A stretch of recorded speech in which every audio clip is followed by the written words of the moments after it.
নমস্কার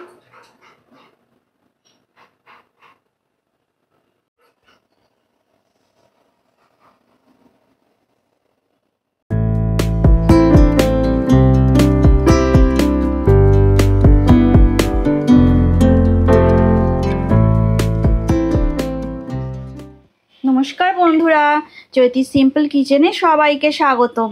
আশা করি তোমরা সবাই খুব ভালো আছো আর আমিও ভালো আছি।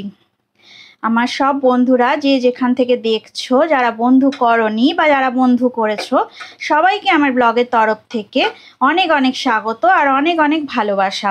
দেখো, আমি কড়াতে সর্ষের তেল দিয়ে দিয়েছি। আজকে দুপুরে একদম অন্যরকম একটা রেসিপি নিয়ে তোমাদের সামনে চলে এসেছি। তো দেখো, আমি 2 চামচের মতো তেল দিয়েছি আর আমি আজকে একটা ডিমের রেসিপি করব। তো দেখো, এই যে একটা ডিম আমি এইভাবে ভালো করে কাঁটা চামচ দিয়ে ফেটিয়ে নিচ্ছি। এই ডিমের মধ্যে কিন্তু কোনো নুন বা কিছুই মশলা দেওয়া নেই। তো ভালো করে এই রকম আমি ফেটিয়ে নিয়ে ডিমটা ভালো করে ফেটানো হয়ে গেলে আমি এবারে কড়ার মধ্যে দিয়ে দেব সর্ষের তেলটা। এবারে বেশ গরম হয়ে গেছে। তো দেখো, আমি দিয়ে দিলাম পুরো একটা গোটা ডিম, এইভাবে ফেটিয়ে আমি দিয়ে দিলাম। তো ডিমটা ভালো করে ভাজা হোক।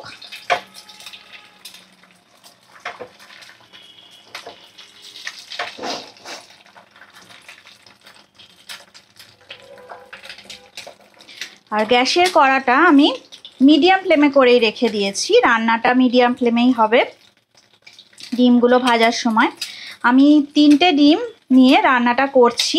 তোমরা আরও বেশি বা কম যার যেরকম মনে হয় সেরকমভাবে রান্নাটা করতে পারো। এই একটা ডিম আমি এখন ভেজে নিচ্ছি। এইভাবে পরপর দেখো, আমার কাছে 3টে ডিম আছে। এই একটা আমি কড়াতে দিয়ে দিয়েছি আর এইভাবে 2টো ডিম আমি 2টো বাটিতে নিয়েছি। এই 2টো বাটির ডিম হেঁটিয়ে আমি ভেজে নেব।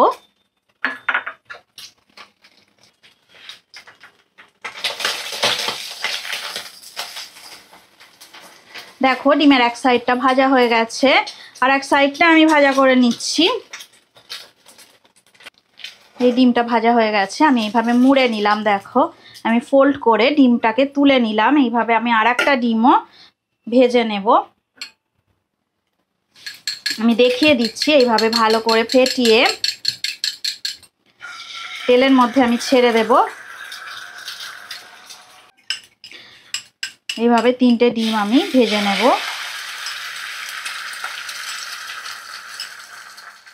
দেখো, ডিমগুলো ভাজা হয়ে গেছে। এবারে কড়াতে আমি আর একটু সামান্য তেল দিয়ে দিলাম। এবার দেখো, আমি কালো জিরে ফোড়ন দিয়ে দেবো। আমি 1/2 চামচ কালো জিরে ফোড়ন দিলাম। এবারে দেখো,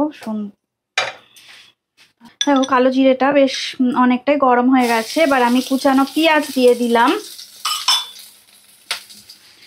পেঁয়াজটা একটু ভালো করে ভাজা করে নেব। ফ্লেমটা মিডিয়ামে করেই রেখে দিয়েছি। দেখো, মিডিয়ামেই করা আছে।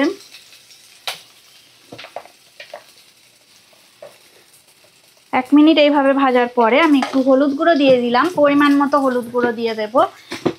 আর দেখো, আমি একটু নুন দিয়ে দিলাম। নুন হলুদ সবার যে যার পরিমাণ মতোই দিতে হবে।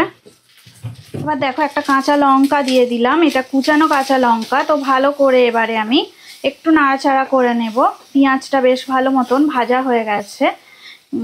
এবারে দেখো, আমি কুচানো টমেটো দিয়ে দেব। দেখো, কুচানো টমেটো দিয়ে দিলাম। একটা ছোট সাইজের টমেটো। দেখো, আমি একটা মিডিয়াম সাইজ ছোট সাইজের টমেটো এভাবে কুচিয়ে নিয়েছিলাম। তো এইবারে ভালো করে মশলাটা নাড়াচাড়া করে দেখো অনেকটা কষা কষা হয়ে গেছে। তো এবার দেখো, আমি সর্ষে আর পোস্ত বেটে রেখেছিলাম। 3 চামচ সর্ষে পোস্ত বাটা দিয়ে দিলাম। সামান্য একটু জল দিয়ে দিলাম। এবার দেখো, আমি 1/2 কাপ পরিমাণ জল দিলাম। আরও একটু 1/2 কাপ জল দিয়ে দিলাম।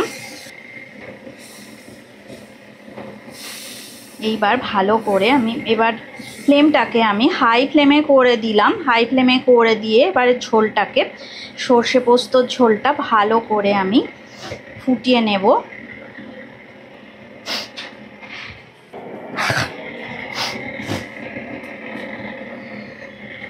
এবার একটু দেখো ফুটে গেছে, সুন্দর করে ফুটে গেছে। তো এবার আমি দেখো এই যে ভেজে রাখা এই ডিমগুলো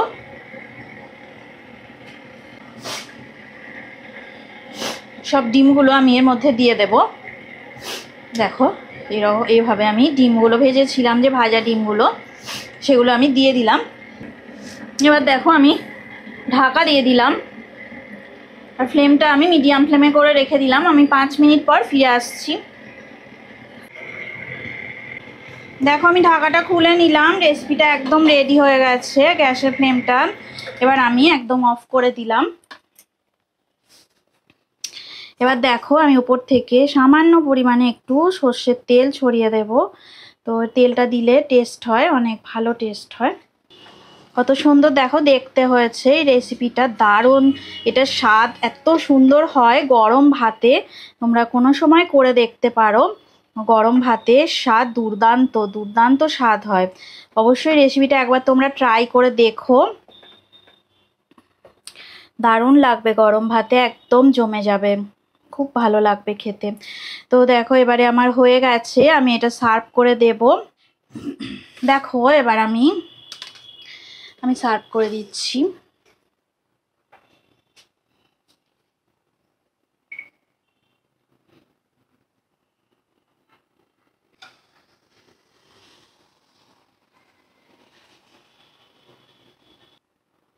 দেখো কত সুন্দর দেখতে হয়েছে।